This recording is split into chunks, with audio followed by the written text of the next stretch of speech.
Hello, everybody. Welcome back to Every Day is Friday, the show where we dive into the stories and experiences from people from all walks of life. Today, I'm with Mathias, a six-figure founder who helps agencies, consultants, and coaches grow their business with predictable client systems and high-ticket sales. If you're trying to scale, land more clients, and close bigger deals, this conversation you need to hear. Let's get started. Welcome to the show. Thank you. Now, I'm excited to have you on. And for the listeners who may not be familiar with your line of work yet, could you give us a quick rundown of who you are and what you do?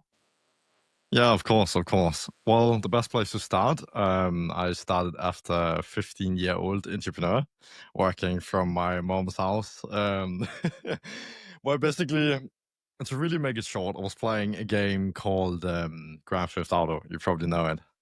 Yeah, and there was like a modified version of it, and then you could get this server in a way. It's something like in the cloud. Yeah, kind of like Google Drive or iCloud, as you probably know. And then this guy, like, someone sold me this server, this computer in the cloud, and I just thought, like, that actually seems very interesting. And then I just like took it on from there. And when I turned 17 and left school, dropped out of 10th grade, by the way, then I scaled it to 10K a month within a very short time frame. I think it was like 3, 6 months. So and then from there, it took a while to actually launch the other successful businesses, but I've been trying a bunch of different businesses like meanwhile. But then I figured out like in the beginning that I was actually very good at like coaching other people, like helping other people do something with their life at that time. So I funded Momentum Minds, where in the beginning it was very like performance coaching, mindset coaching, which I then turned around to sales, client acquisition, because I was very good at getting sales in my other business as well. And then, yeah, then just like took it from there. No, I bet there was like a turning point when you realized you had the talent for scaling businesses. Mm. Turning point, turning point. What Well, got you into helping businesses grow? yeah, that's the fun thing. Like it just started with like I had a very good friend still having today, but I'm well, how to say it? Like I felt a passion in a way. Like I felt this burning desire to help other people, and with that, I just found that helping other people scale their businesses is something that's very, what can we say, not fun, fun in a little bit, yeah, but well, exciting in a way. It's just like a burning desire to help someone go from A to Z, for example. Help someone like light a day up because they made a new sale or they scale to a specific amount of money, like something like that. I'm not sure if that like answers it. No, that's a pretty good answer there. I mean, success doesn't happen overnight. I know that. I mean, how did you build your own six-figure business? uh, a lot of late nights, man. A lot in the beginning. Up at sometimes 2 a.m. in the beginning for the first successful business, just like building stuff out, trying a bunch of different things. But like ultimately, when you want to scale a business to a specific amount, it's like, as my uncle also referred a lot to me, is like, yes, you can make great money with these, but if you want to make a shit ton of money, you got to use this thing. And then, well, I just learned it like along the way that okay, if I gotta turn this into something, I gotta break past the mental barriers I had at the time, and I gotta get out of my comfort zone. I gotta try every possible thing in order to actually make this successful. And one thing that's always been, what can we say, like very not I forgot the word for it. I'm native Danish, by the way. But like one thing that's also been massive to me is documenting everything I do, and again trying a bunch of different things. That is like the main core things. Like to try a bunch of different things. Don't be afraid to take risks, and document everything you do. Everything. No, taking risk out there is probably the thing that makes you grow the most. You know, learning, especially from failures, for me at least. Can you share what are some of the keys to success for you that you've had? Key success. Oh, can you specify a little bit? Oh, like, do you have any, like, because I know you're saying you're doing late nights, you're staying on the grind, you're In the stacking beginning, the yeah. small wins on top of each other. For someone out there listening that wants to try to be an entrepreneur like you, that wants to try to, Mm. kind of do the same thing as you, uh, just trying to figure out their own way throughout this world we live in. What are some things that keep you on track? Keep me on track. Journal every single night. Journal and again document everything. You don't need to like document publicly. It's good to do it, but like in the beginning, it's not because you have this god like confidence to actually go out there and show your face, and you don't need to. It's gonna help you a lot along the way if you actually do it. But in the beginning, if you just like to keep things private, that's also totally fine. Just make sure to like document everything you do. And again, don't be afraid to take risks. Don't be afraid to try that thing you've been thinking of, because every single entrepreneur I ever meet, they always have some kind of business they want to try, but there's always some kind of like mental barrier holding them back in a way, and they just can't seem to break past that. And it can be, I guess, like school that taught them things, friends that's telling them things, parents that's telling them things they cannot do or should do, or how to act, how to say things, how to present things. And that is like keeping you back. I've got to be honest. Now, why do you think journaling is so important? And do you have a formula that you stick to when you're journaling? Not a specific formula, no. But why it's so important? Well, because you always, what can I say, like you have data of everything you do then. And when you're an entrepreneur, having data about everything you do, or about like what works and what doesn't work, you'll have a lot easier time actually succeeding in what you do. It's the same with like scientists. They need a lot of data in order to actually do whatever they need to do. So in terms of like journaling, you can do it a bunch of different ways. I do it multiple ways. For example, I actually use ChatGPT a lot. Every single day to like go through my day. I built like a custom made one that like helped me.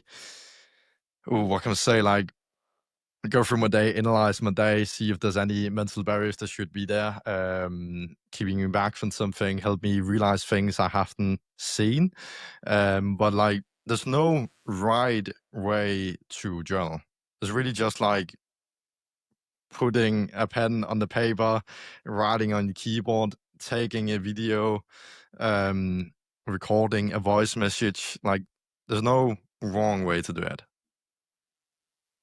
No, for me personally, I have so many notes, notepads. I write notes all the time. You have a printer. I print stuff off just to see it in person. I use my notes app Mm. on my phone, and it's very it's useful. It's useful when you write stuff down too. And like the amount of notes I have just on this podcast alone, and just things I want to do and achieve. I have things I've written on my wall over here. I have goals and it's stuff you need to write down and see, Mhm. and if you just if you have a thought and you don't write it down in your phone or on paper, you're gonna lose it eventually, the idea. Exactly. Exactly. That's also why making a vision board, or whatever you want to call it, but like a vision board with your goals is very, very important. And taking a look at it No, that's daily, so or true. having it like But I mean, a lot of up somewhere where you can see it. yeah, a lot of Oh, I people think start off the strong, but internet they hit is. like roadblocks all the Oh, there we time. go. Mm. You know what I mean? Like, so Agree. why do agencies and consultants struggle to get clients? It's really like most of the people I work with is because they've already been in a course from somebody else, and there's been so many in that specific course copying that exact method of acquiring clients, and yeah, like acquiring clients, sending messages, closing clients, that it's so overused. People are so used to it that it no longer works. It's the same with like if you create and offer like something you offer to people, at some point that will become invalid. specifically in our niche here, it will become invalid at some point. People will get used to it. That there's so many already offering that it's no longer needed. So in that sense, and I wouldn't exactly say America can be, what can we say, like oversaturated. Or yes, it can be in a way, but ultimately, if you know how to position yourself, then it's not really going to be an issue. No, yeah, no, I like how you said that. You position yourself in a certain situation and you should have no issue, but then you got to understand, kind of what the trends are happening in the world nowadays. Exactly. I agree. Now, why do you think the high ticket offers are the way to go? Where to go? Well, it ultimately depends on you. Like if it aligns with what you want to do. This is also what I teach my clients a lot. Like make a 1 year vision, or like make a vision of yourself in some way, like the person you ideally want to become, and see if that actually aligns with that person. And if starting an agency or coaching business where you offer some kind of high ticket offer, then do that if it aligns with that. But if it doesn't align with the person you ultimately want to become, then you shouldn't do it. Yeah, I mean, if you really think about it, if you write it down who you want to be, just same thing with me in this podcast. I said I was going to do it, and when I say I'm going to do something, I go full on. I go full at it, Exactly. and it's like I said I was going to do 100 podcasts. I'm going to do 100 podcasts. And that's exactly the mindset you actually require to be successful at this day and age. Or basically, I've been like this forever, if we gotta be honest.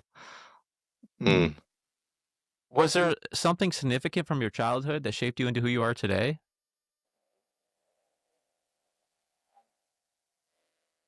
That's a deep question, man. That's a deep question. Yes, yes. When I went to school, only in like the first grade class, like from up to sixth grade, I think. I like at that point of time I had friends, but after like sixth grade, I didn't really have any friends. I was always alone in a way. I did have one best friend at the time, which then betrayed me. Uh, so then I was alone for a little while. Got a new friend, which was all into gaming, so I was completely gaming nerd. Uh, went full on GTA, CS:GO, Counter Strike it was called. Also got very good at that game actually. Um, played all kind of like video games. Um, and then then we come back to this, like we're starting my first successful business. What I actually found out, hey, you can sell this thing. It's actually pretty exciting, and that is where like my entrepreneurial journey started. Yeah. So like what shaped me into what I am today from the childhood is that most of the time I was actually alone. I didn't really have anyone to spar with, if you can say it like that. I didn't really have anyone to like, hey, is this any good idea or not? I just had to try it out on my own, see if everything worked. And even in 10th grade, I didn't have anyone to actually be around. Yes, I had one or two friends, but they were not aligned with the person I wanted to become. I was already 2, 3, 4 steps like ahead of everybody at the school. Like they were smoking, they were doing stupid stuff, eating junk food.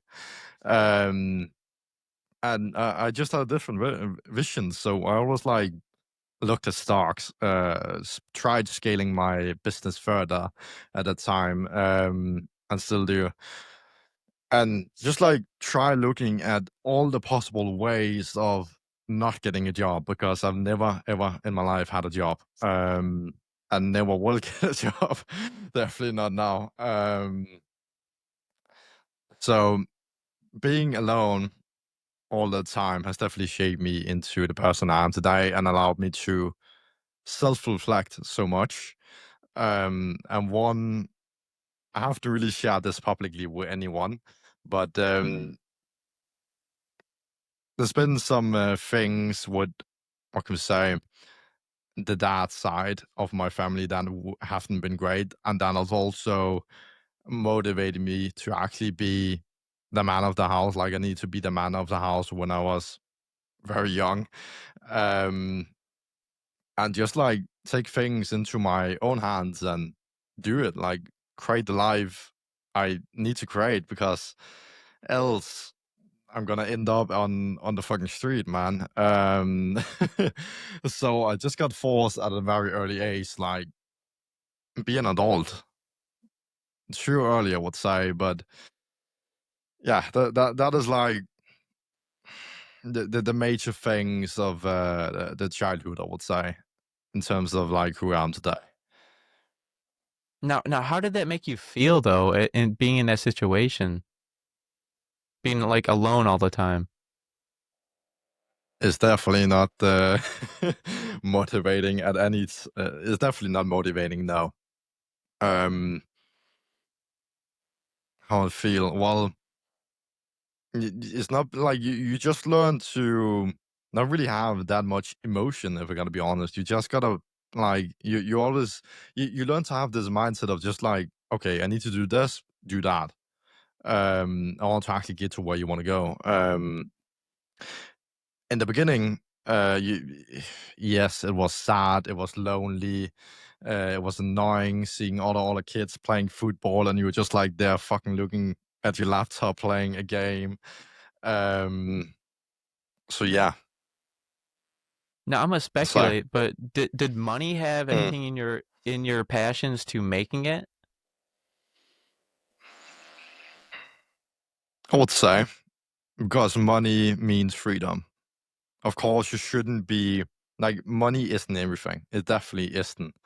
But if you got at least like 10K is a very achievable goal and very stable goal as well, then you basically got more than most people even dream of today. So No, yeah, you need it to yeah, survive. You're right on that end of exactly. things. And I mean, what's your definition of happiness? That's a good one. Definition of happiness: being around your loved ones, having a stable community in some way that's aligned with who you are, who you want to become. Um, and yeah, not always chasing money, not always sitting in front of the screen, like going outside, enjoying nature, connecting with God, and yeah, getting out, like get traveling. I guess also is a very big thing. Yeah, I like to tell people if you don't know what you're doing, travel a little bit and you'll come back with more knowledge. And I always Exactly, tell people this too: know thyself as much as you can, body, mind, and soul, and that'll help you grow more than anything else. exactly. Fully Oh, agree, man. I fully agree. yeah. What's your definition of success if we're going on definitions right now? Success is very different from people to people, but having enough money to cover whatever you want to do, travel, food, giving back to your family, um,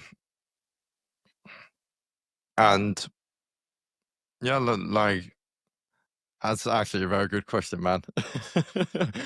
Like having enough cash to being able to give back to who you love, do what you want to do, travel where you want to go, and having something stable, something you can rely on. I wouldn't say that's a specific definition of success. It's very different from person to person. No, indeed it is. And I feel like in your Yeah, early years, you kind of chase after the bag, the money, and you then do. in like your, 30s, 40s, sometimes even 50s, you use all the knowledge you have and you work, that's your craft. And then in your later years, Yeah, you give back. exactly. Oh, Yeah, you. Yeah, it really changes as you said. Like it really changes from being so money hungry to just like not really caring that much about the money. And that is also like, I would say, the breaking point from, yes, you're earning a little bit of money, to, okay, now we're actually making some serious cash, where you actually don't really like, of course you need the money, but it's not really because you care about it, if that makes sense. No, that I mean, everyone, you need money. You need money to survive, and especially as a man, it's one of those things. If you want to provide, you need to have the money to provide, to give people shelter, and to Mm. feed your family, and give gifts and give back. And I'd love to hear what keeps you excited every day, and what's your favorite part about what you do. Giving back to a mom, making sure she's happy. Really, that's like one of the most, like, one of the biggest motivating factors in my day, I would say. And also being able to provide for my future wife is also a very big thing, and family, of course. That is like, yeah, the main things, man. Yeah, why giving back to your mom is so important. Gave after me, man. She made sure, like, I actually exist today, and also just all the things she's been giving to me, all the support she's been giving to me, and make sure there's always food on the fucking table.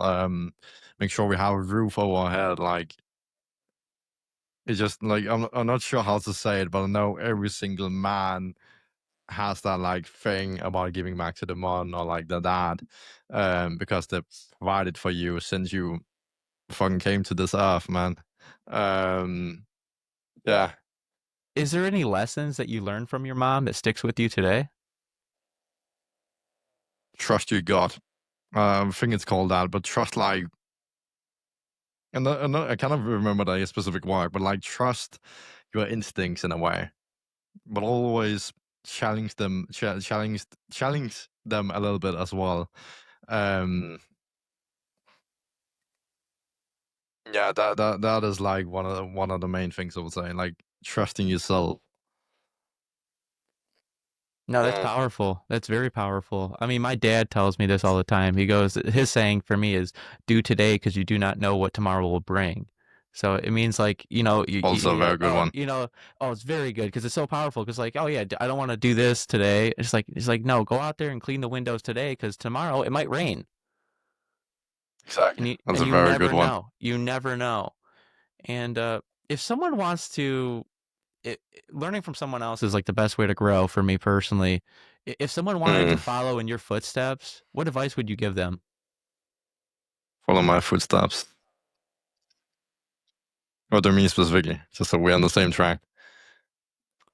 Like, cause if they want to be, be, have six figures, or Mm. have an agency, or just have some type of, basically everyone wants to be like, the biggest job everyone wants to be now is a influencer or to a YouTuber nowadays.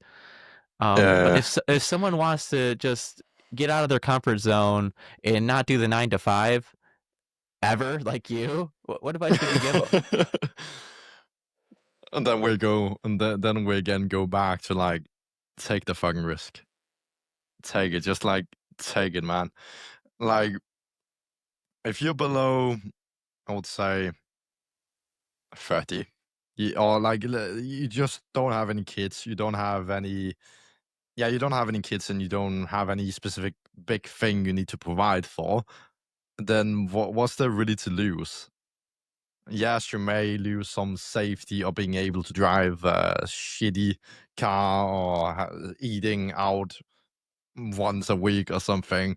Yes, you may lose that safety, and you may lose the safety of having a retirement. But you, like, let's say, like, most entrepreneurs today, they're always between 20 to 25, I would say. Most of them, like, you can take the risk. You can like spend a year, 2 years doing every possible thing in order to actually be successful in some way. Um, and then still, like, if everything fails, but that's like, I would say that's impossible if you even try. Like, if you just try, it's not possible to fail. If you give up after those 2 years, then yes, you can always go back to your job. And this also actually comes down to like having education in some way. I don't have any education as well. I just have like normal high school. Um, if you're between, I think in Denmark, like if you're 19 years old, I still think you can get an education at 20 years old. I even think you can be older and still like get back in school if you really wanted to.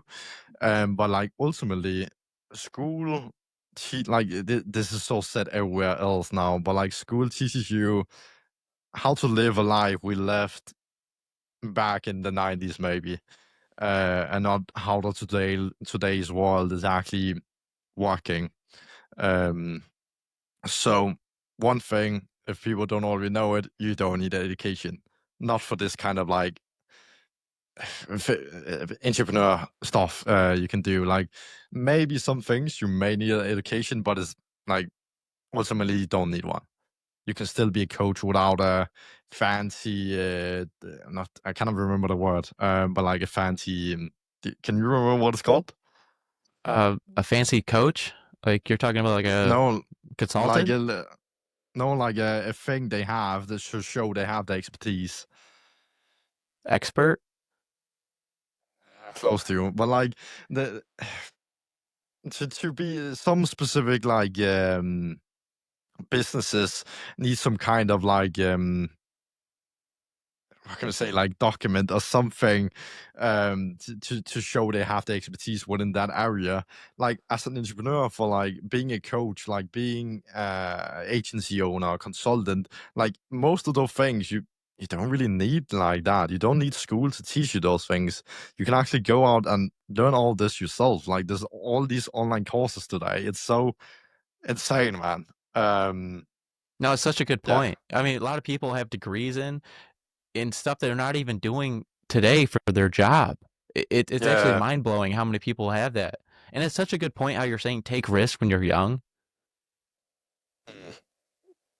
because it's so powerful. Because when you're young, you can take as much chances as you want and you can still, rebound from that. And a lot of people just got to go out there and take more risks. Indeed.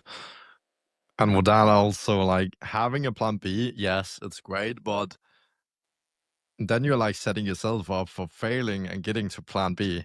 Like you just like make a plan, execute it, and whatever comes in your way, then like remove that. Of course, it will not be easy. I'm not saying entrepreneurship is easy. It definitely isn't, but in the long run, I would actually say it's easier in a way. Um, to be an entrepreneur and run your own business than to be an employee. Yes, yeah, I will also say it's more risky today to actually be an employee because like the amount you get paid every single month gets less and less. And oh, I forgot the word for it, like, but there's also inflow, what's it called? Like this where like the money prices go down, prices go up, like all these things. I can't remember the specific word for it. Um, but over time, your Oh, inflation. money, yeah, exactly, inflation. There's inflation, and that causes your money to like be less worth, and in the end, you'll earn less, which means you'll be able to afford less, and yeah, not be able to pay your bills. Like most today need to go out and get a loan to get a house. Like they can't even afford the house themselves, and that is just mind blowing for me, man. No, that makes so much sense. And a lot of people out there they want to be in sales, and I bet the right message can make all the difference. But why is messaging so important? So important in sales? Messaging. Like giving some type of background to why you're doing it, I guess.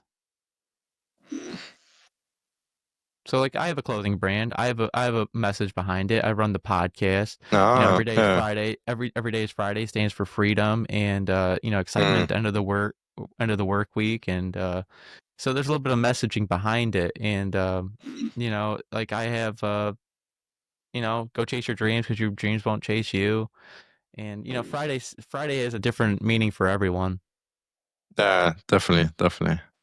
Um, I didn't quite get your question, to be honest. Um, Yeah, why is having a message, or why is messaging so important in sales? like having, do you mean like having a why but behind what you do, like in sales and just like in general? Well, what's the best way to have a sales conversation with someone? Be yourself, man. Be yourself. Like, this is so funny. This is what I see all the time as well. Like people go in a sales call and they're not the person they are when they talk with a friend. Of course, I'm not saying you need to be to talk the same as you're talking to your friend because they're not your friend. But like many people put on these personalities of things or complete words that they not don't normally do, and then people can see, okay, he's just trying to sell me something. Like a sales conversation in my eyes is a conversation between two people and they both want to go somewhere. Or like, for example, the prospect wants to go somewhere and the salesperson can help him get there. And together they'll need to do like they'll need to what can I say, like grab each other by the hand and get to the finish line. So like say a sales call is really just like a normal conversation between two parties and they want to get somewhere together. Okay, so All how do you these use the other predictable systems in it? uh, predictable systems, like you, I wouldn't exactly say there's any predictable system within like having a sales call, but like from what we mean, we're like building predictable systems is like we, for example, help you find an outreach strategy or client acquisition method that works, and then you can predict by collecting a bunch of data about how many meetings you may book, how many clients you may close, so stuff like that. Does that like make sense? Or does that make sense? No, that makes really good sense. Can you dive a little bit deeper into that? Yeah, for example, like if you go back to being a scientist or like documenting everything you do, it's the same with like running an agency, a coaching business, a consulting business. Like the more data you have about how many sales calls you have, how many sales calls you book, how many leads you reach out to, how many leads you gather, how many of those sales calls do you actually close, the easier it actually gets to predict how many future leads, calls, and closes you'll get. So it's like it is not. If I gotta be totally honest, it's nothing fancy. It's just a Google sheet with a bunch of like data input. Yeah, it's analytics basically, and you just using Exactly. all your analytics that you've like I use it for the podcast all the time. I see the watch hours. I see how long someone watches the podcast for Exactly. and then I see when they, stop watching, and you use that to, you know, as you should, to be better at the end of the day. Exactly. Exactly. Like fuck, I forgot it, man. But yeah, like when you have like all these analytics, it can be within all businesses. This is not only within coaching, A&G, consulting. This is like within all businesses and life as well. Like the more data you have, like it is easier to actually gets to predict where you're going with that data. The same with like the podcast data you get. Like you can like the more data you collect, at some point you can see, okay, I need to say this thing, I need to ask this questions, I need to start the podcast in this way, and then it'll lead to X1C method or like X and C result. Mm.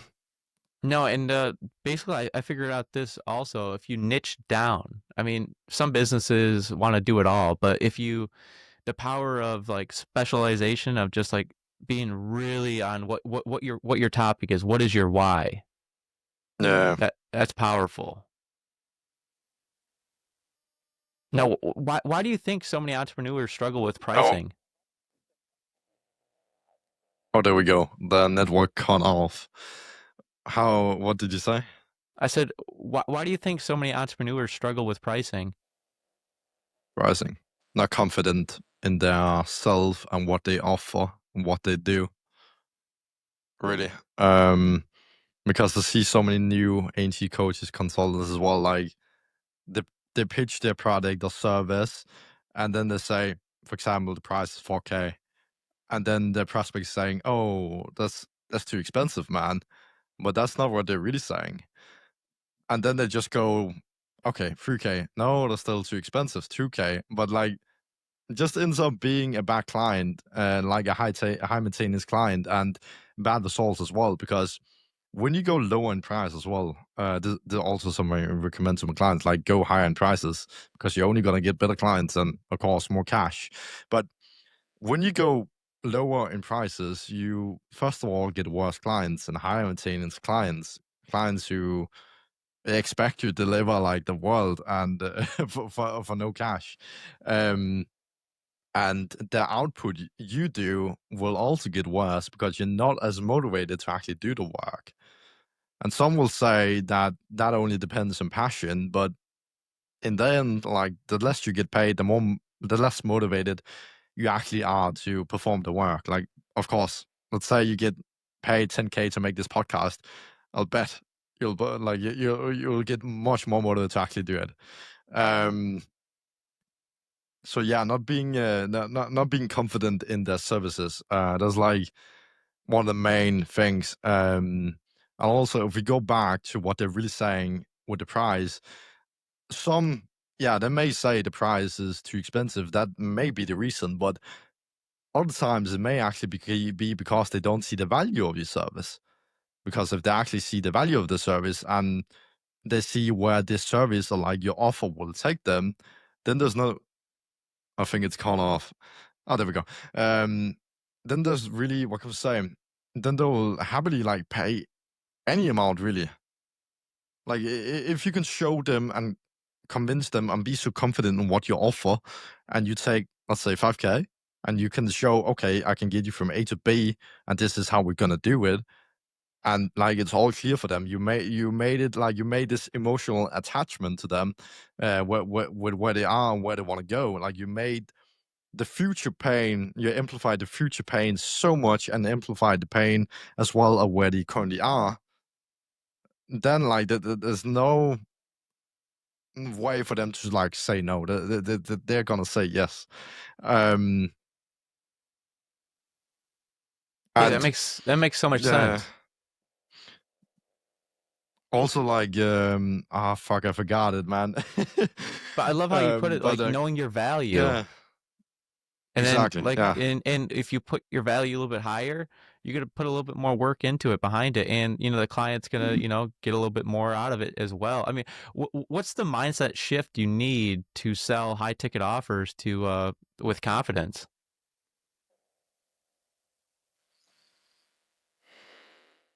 Well, I think the best way to put it is that we as humans can do many, many wild things, but you just gotta like realize that you're only limited by your brain. Like you're only limited by what you tell yourself you can't do. Of course, things will be hard, and for example, you cannot jump the jump to space or whatever stupid we can find out here, or like tell it or say it. But what can I say? Well, uh, got distracted by the notification thing there. Well, like the mindset shift. Well, realizing that you're capable of more. You're capable of much more. It's the same. Like that. Also, what I actually had a coaching call here earlier today with one of my clients, where I actually told her, like, if you tell yourself you cannot do 10 push-ups, you're gonna have a very, very hard time actually doing it. Instead of like you saying, "Oh, I'll try making 10 push-ups," then maybe you can do 10 push-ups. But if you say, "Yes, I'm gonna do it, I'm gonna try my best and even better," then the chance for you doing 10 push-ups and even more is gonna be much higher than the person in the beginning said, "Oh, I cannot do it." Because there's some like, I'm not sure what it is specifically, but there's something like you create this invisible wall in a way if you say I cannot do it. And you also like shut down options of like thoughts of trying to figure out how you can do it when you say no, I cannot do it. So always go in with the mindset of I can do it, I'll do my best. Or even better, I'm gonna do it, and I'll go even like, oh, I'm gonna do it. I can do it. I'll do my best, but even better. Like that's the mindset you're gonna want to go into it with business, but also life.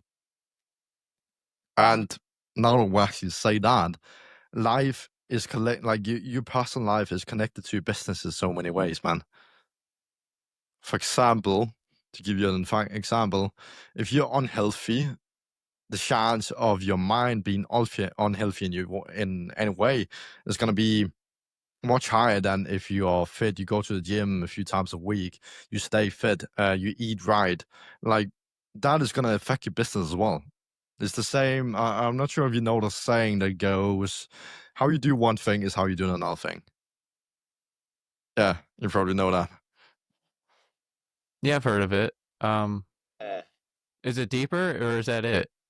It's how you do one thing is how you do another thing. Boom. It's deep Though in a way, I would say. I love to Yeah. say that your mindset has to be stronger than your feelings Your because mindset has. Say that again. your mindset has to be stronger than your feelings. Exactly. I agree. When you say that, you also like at some point you gotta like in business, you really gotta like detach your emotions. Really, of course, you gotta be human, but you gotta detach that feeling of I don't want to do this today. Because if you go into the mindset with like I'm not motivated today, you're not gonna go anywhere, man. Yeah, that is so powerful. And people don't understand that the words you use are so powerful indeed. They call it spelling for a reason. You're casting a spell every time you're saying something. Mm, exactly. You are in a way. Also, why you gotta like you gotta be so careful of the words you use. Again, we go back to I can't do it or I can't do it. Really go back to that. So that's yeah. It's funny. Now, you being professional in your field, what's the best way? What's the most effective way to follow up with a lead? Don't be pushy. That's that's one of the main things. But you also gotta know when to stop following up. Like if you send a message, they see your message, maybe they've forgotten to reply, maybe they seen your message, but like again, life got busy. Um, and life will do that. Like life will throw stuff at you all the time. It really does. So well, there's no right or there's no specific right way to follow up. Of course, don't be pushy, but like provide value or create curiosity in some way. This is also when you start the first message. You wanna create curiosity in a way. It's to actually get them to engage and get their attention. And then from there, you can get them on call. And you don't want to say more than necessary to actually get them on call and then explain everything there. Unless you're closing in the DMs, which we haven't gotten to yet. We are still taking people on the sales calls. Closing in the DMs is like a very new thing, but we are like researching a little bit with it. Um, but like in terms of follow up, send a message. If they've seen it, you can follow up, but like at least wait a day or two. Um, Seeing it again, but not replied, you can send another one, but give it at least 5 days, a week's time. And if again they've seen your message, then stop it from there because then you're just being pushy. Okay. Mm. So it's kind of like the same thing I do for the podcast. I reach out to guests and if they kind of just stop communicating with me, I'll reach back out to them probably 2 weeks from now and I'll ask them Mm. again if they don't respond, hey, like, on to the next. Yeah, exactly. There's so many leads. So like it's really hard to run out of leads, I gotta be honest. If you know what you're doing, it's really hard to run out of leads. Now, Mm. why do you think most businesses fail to scale past six figures? Again, goes back to mindset. Really does. Like a broken system in a way. A broken system, it could be using the wrong client acquisition method or using an offer that once worked in the past but doesn't work anymore. You're bad at sales. You don't get consistent leads or you don't get consistent meetings booked. That is like examples of a broken system. So like mindset and a broken system. That is really things keeping you back from there. Mindset is so powerful. Like I was just saying, your mind has to be stronger than your feelings. What's one piece of advice you'd give to someone struggling to get clients? Then again, we go back to like track every single thing you do, man. Every single thing. Um, Also what No, I I love like that. teach You my learn from your clients. mistakes. Exactly, man. Exactly. Like also in the beginning, like it's so important to track what you do because like in the beginning you're gonna try so many different things, but ultimately you want to document all those things. Again, on the video, on the notes, wherever. But you just gotta document it and try a bunch of different things. And once you see just a little bit of success with one thing, that is when you, for example, go all in on that. But let's say you actually find a working strategy, a working method, and then don't like suddenly switch over to another method or strategy that you have no idea how actually works. If you think there's like a better strategy or better method than the one you're currently using, don't stop doing the one that's working, but like experiment with the other one. Because if you just go from another thing to another thing, well, then you're back to zero. Zero meetings, zero clients, zero nothing, zero cash. Mm. Yeah, trying to figure out what works best is the best method. And things are always changing, though, in every industry. What's your take on the future of online business growth? It's gonna be much bigger. Like online. Oh, that's a good one. Well, it's going to be much bigger. Many more entrepreneurs, many more businesses, very new kinds of tools. Like with AI that came out a few years ago, you already seen all these different kind of tools and things. Like it's just getting wilder and wilder. So definitely new types of businesses. Many more entrepreneurs starting way earlier. Like I'm not sure if you've seen it, but I've seen entrepreneurs start at 13 years old, I think. Like that's very early. So yeah, many more entrepreneurs and many new type of businesses, many new ways of doing things. Yeah, what's a trend? What's some trends you see shaping the industries? Mm, that's a good one. That's a good one. Well, if I'm gonna be honest, not because I'm following what others do. I do it on my own terms. It's not really because when I do that, it's not really because I see exactly what others do, but well, again, we go back to like this new type of businesses and everything, this new type of business models. So I wouldn't say there's some specific trends I've noticed so far. Hmm. Okay, so I mean, the industries are always changing in the future, and I think AI, if people can use AI someone in their industry, even just asking it, "What is your why? Why are you doing what you're doing?" and it'll give you a couple bullet points to bounce off of, and then grow from there. Yeah, we got we gotta talk AI.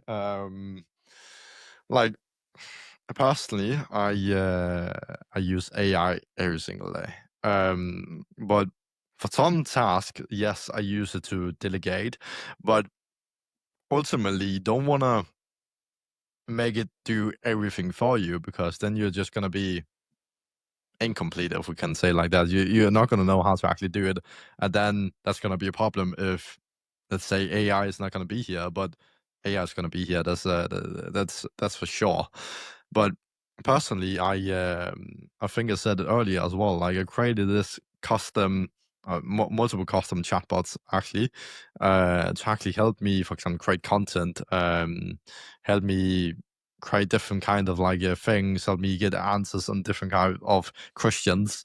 And one we actually also give our clients is one called, I forgot what I call it, but I have made a custom AI that basically helps you analyze your day, figure out where you're lacking, what you're missing, what you're not seeing, give you insights, analytics, etc.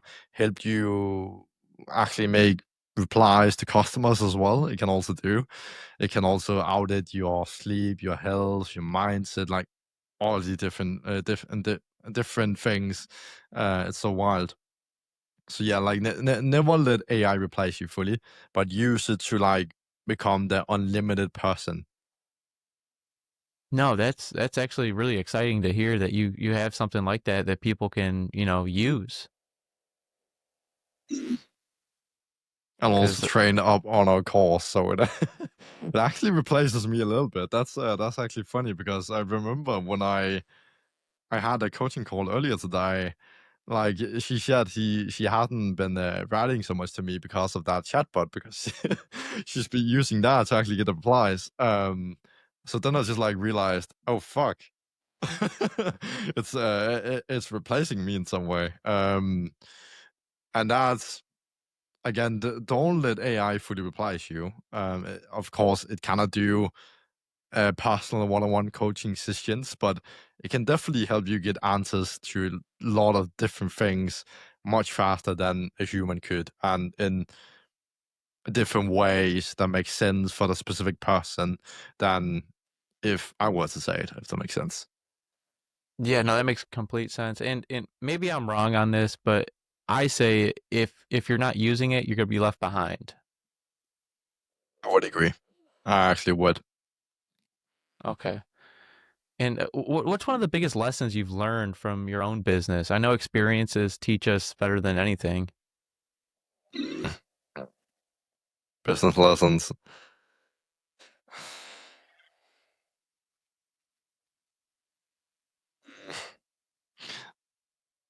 Like, I really been repeating myself a little bit here, but like most of the things in business and just like life is the same thing over and over again. But like one of like the biggest things, like one of the biggest again turn points in my entrepreneur career, or what you can call it, is like getting out of your comfort zones. It could be a bunch of different things, but like one of the major turning points I had was when I quit school. My girlfriend broke up with me, and I've been going for in a gym for 2 years. I also suddenly got kicked out of because they thought I was on steroids. I was very big at the time, and that was like I was in my little comfort zone. I was going to school. I knew where everything is. You know how where to get food. I had a girlfriend. I had the gym with a lot of friends there, and then suddenly all of that was just gone. And then you're just left with you needing to create a new life, you can say. Um, so definitely getting out of the comfort zones is many different ways. That also where we go back to like traveling. You'll definitely get out of your comfort zone if you go on a travel. Um, so like getting out of your comfort zone, getting someone to guide you. That's also a very big thing. It can be maybe if your dad or mom has a business, of course they can guide you as well. But if you can get a mentor or coach in any way, they're gonna help you so much. Sadly, it's not all coaches that actually want the best for the clients, but ultimately, you want to see if you feel like the connection is there, to feel like they actually want to help you, and not just sweet talk you, if it's called that, because many do. Getting out of comfort zone, get someone to guide you. Yeah, those are like the biggest lessons, I would say. No, that's such a good point. I resonate with you on that one, and Mm. I agree that you got to put yourself in uncomfortable situations, and that gives you the biggest growth. Exactly. It like to go a little bit more depth on like the comfort zone could be sitting in front of camera, recording a video, posting it publicly. It could be sending that message to a potential client. It could be cold calling a potential client. It could be going out and traveling. It could be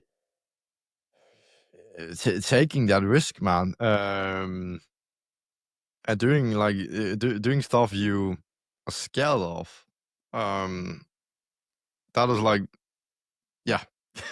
No, it's so Laughed true. I was thinking, I was yeah, like, go up and talk to the girl, or go exactly. sing That was a very good. karaoke. Go out there and go live life to the fullest. That's what it's all about.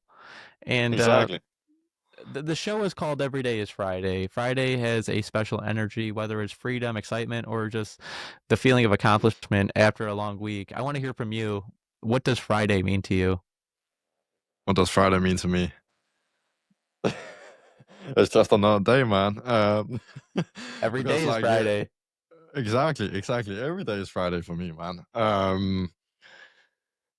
Because like I can choose tomorrow. If I don't want to work, I don't work. If I want to book a plane ticket to wherever, I can do it. If I want to shut down my businesses, I can do it. But I don't see any reason for that. But like when you become an entrepreneur, there's really like you really choose everything yourself, but you also get a lot of pressure, and the pressure can either break you or it could shape you into a diamond. Um, yeah, so like, of course, like some nights you'll work, you'll stay up to 2 a.m. as a debt with my first business, and then you learn, okay, that's maybe not that great. You should probably get 8 hours sleep. You definitely should. For anyone listening, you should definitely get plus 8 hours. Um, but yeah, No, I yeah, love like that. uh, Yeah, it's a mindset of anything is possible. mm, And fully agree. all your information will be in the description down below. But I want to make sure the followers know where to find you. Where can the people follow Appreciate you? it. Where can support you? Instagram, starting to post a little bit more on YouTube. It's been, we gotta be honest, it's been a struggle. But Instagram, LinkedIn, those are like my primary ways of communicating to social media. And this is your last chance to leave the listeners with something powerful. Is there anything else you want to share before we wrap this up? Take the risk. Really. That's like, again, biggest thing.